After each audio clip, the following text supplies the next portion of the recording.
बगैर बिजली के, बगैर बर्फ़ के मैं आज आपको कूलर में पानी ठंडा रखने का तरीका बताऊँगी। 24 घंटे आपका पानी गर्म नहीं होगा, ठंडा ठार रहेगा और सेहत बख्श रहेगा।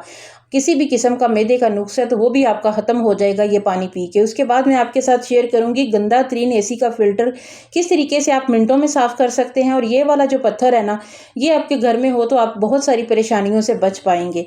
ईद उल अज़हा आने से पहले हम क्या ऐसा करें कि हम अपनी छुरियों को बहुत आसानी के साथ जो है ना वो तेज़ कर लें।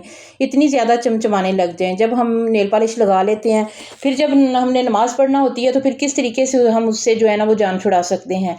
बहुत ही ज़बरदस्त किस्म के हैक मैं आज आपके साथ शेयर करने वाली हूँ। वीडियो स्किप किए बिना मुकम्मल देखिएगा। वीडियो स्टार्ट करते हैं। अस्सलाम वालेकुम माय यूट्यूब फैमिली, मैं हूँ आपकी होस्ट अस्मा अज़ीज़। सबसे पहला हैक मैं आपके साथ शेयर करती हूँ कि छुरियों को चमकाने के लिए, इन्हें रगड़ने के लिए, तेज़ करने के लिए हम इस पत्थर का सहारा लेंगे। ये पत्थर घर में अमूमन होता ही है। ये पाँव वगैरह साफ़ करने के लिए एक होता है जिसे चावा भी बोला जाता है। तो ये पत्थर अगर आपके घर में है ना, तो मैंने ये 2-3 मेरे पास पड़े हुए हैं और ये मैंने इसी पर्पज़ के लिए रखा हुआ है कि मैं इसके साथ छुरियाँ जो है ना वो तेज़ करती हूँ। तो ये बहुत ईज़िली शॉप से मिल जाता है 20-30 रुपए का। तो आप ला के घर में रख लें। तो ये किचन में मेरा पड़ा रहता है और इसके साथ छुरियाँ इतनी आसानी के साथ तेज़ होती हैं क्योंकि ये बहुत हार्ड किस्म का है और इसकी जो शक्ल है ना वो भी ऐसी बनी हुई है कि छुरी बहुत आसानी के साथ इसके साथ तेज़ हो जाती है। और ईद उल अज़हा पे जब गोश्त बहुत ज़्यादा मिकदार में काटना होता है, कभी छोटा कभी बड़ा, तो फिर छुरी तेज़ ना हो तो फिर जो है ना वो बहुत मुश्किल होती है। और ये पत्थर अगर आपके घर में है तो छुरियाँ तेज़ करने की टेंशन आपको ख़त्म हो जाएगी। बहुत आसानी के साथ अपनी छुरियों को तेज़ कर सकते हैं। इतनी ईज़िली ये चमक जाएंगी, साफ़ सुथरी हो जाएंगी। अगर उन पे ज़ंग लगा है तो वो भी जो है ना वो उतर जाएगा और इसकी धार जो है ना वो बहुत तेज़ हो जाएगी।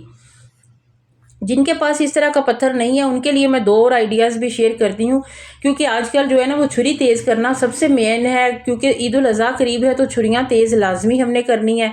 तो इसी तरीके से मैं इस पत्थर पे ये दूसरी वाली छुरी जो है ना वो भी तेज़ कर लूँगी। और अगर आपके पास ये पत्थर नहीं है तो फिर 2 आइडिया मैं आपके साथ थोड़ी देर तक शेयर करती हूँ। और ये देखिए हमारी जो छुरियाँ हैं ना वो बहुत ईज़िली चमक गई हैं और बिल्कुल तेज़ हो गई हैं और इनकी धार भी बहुत तेज़ है।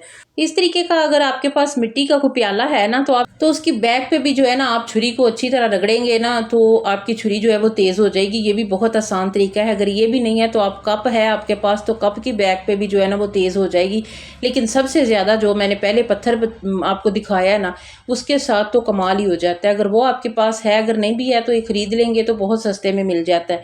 और इस पे भी जो है ना वो अच्छी खासी छुरी जो है ना वो तेज़ हो जाती है थोड़ी सी मेहनत करने से। इसके बाद एक और भी आइडिया आपके साथ शेयर करती हूँ। ये वाला टूल सबसे बेस्ट है और ये जो है ना ये भी आपका काम दे ही देगा।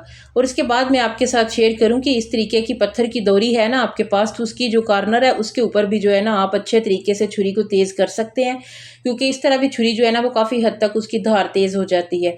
तो उम्मीद करती हूँ मेरे ये वाली आइडिया भी आपको अच्छा लगा होगा। थोड़ी सी भी कोई बात अच्छी लग रही है तो प्लीज़ मेरे चैनल को सब्सक्राइब कीजिए, वीडियो को लाइक कीजिए, प्यारा सा कमेंट दें और अपनी राय का इजहार करें। हमारी छुरियाँ जो है वो तेज़ हो चुकी हैं। नेक्स्ट आइडिया की तरफ चलते हैं। कभी कभार हमें शौक आ जाता है कि हम नेल पॉलिश लगा लें और हम फिर लगा भी लेते हैं, लेकिन जब नमाज़ पढ़ना होती है तो फिर इसे उतारना मुश्किल हो जाता है, क्योंकि कई बार ये होता है कि रिमूवर हमारे पास नहीं होता। नेल पॉलिश रिमूवर अगर नहीं हो तो फिर हम नेल पॉलिश को किस तरीके से उतार सकते हैं। बहुत ही आसान सा तरीका है। आपकी नेल पॉलिश लगी हुई है, उसके ऊपर आप दोबारा से एक कोट और कर लें, दोबारा से नेल पॉलिश लगा लें। ये लगाने के बाद आप किसी कपड़े के साथ जो है ना अच्छी तरह रगड़ के उतार लें तो सारी नेल पॉलिश, नीचे वाली ऊपर वाली, नई पुरानी दोनों उतर जाएंगी और आप जो है ना वो नमाज पढ़ सकेंगे, आपका वजू हो जाएगा। इस तरीके से आप नेल पॉलिश जब लगाना चाहें, उतारना चाहें, आप जो है ना लगा सकते हैं, उतार सकते हैं। तो नेल पॉलिश रिमूवर के बगैर जो है ना आप अपने नेल को साफ़ कर सकते हैं, रिमूवर नेल पॉलिश से पाक कर सकते हैं। तो उम्मीद करती हूँ ये वाला आइडिया भी आपको अच्छा लगा होगा। नेक्स्ट आइडिया की तरफ चलते हैं। काफ़ी दिनों से जो है ना हमारे एसी का फ़िल्टर जो है ना वो गंदा हुआ था और इतना ज़्यादा गंदा था, क्योंकि अब मौसम शुरू हो चुका है तो अब मैंने सोचा इसकी सफाई की जाए। जब तक गर्मी बर्दाश्त में थी बिल की वजह से करते रहे हैं, लेकिन अब इतनी ज़्यादा गर्मी होती है कि एसी के बगैर गुजारा नहीं होता। और इसके ऊपर जो इतनी मिट्टी जम चुकी है और मिट्टी के साथ ही जो है ना वो जाले से बन जाते हैं। तो इन्हें मैं धोऊंगी। किस तरीके से धोना है, इसे बगैर किसी ब्रश के, बगैर किसी डिटर्जेंट के आप बस सादा पानी इसके ऊपर डालें और हाथ से, हल्के हाथों से रगड़ेंगे तो सारे जो वो जाले बन जाते हैं और मिट्टी, वो सारी धूल मिट्टी उतर जाएगी और ये नीट क्लीन हो जाएगा।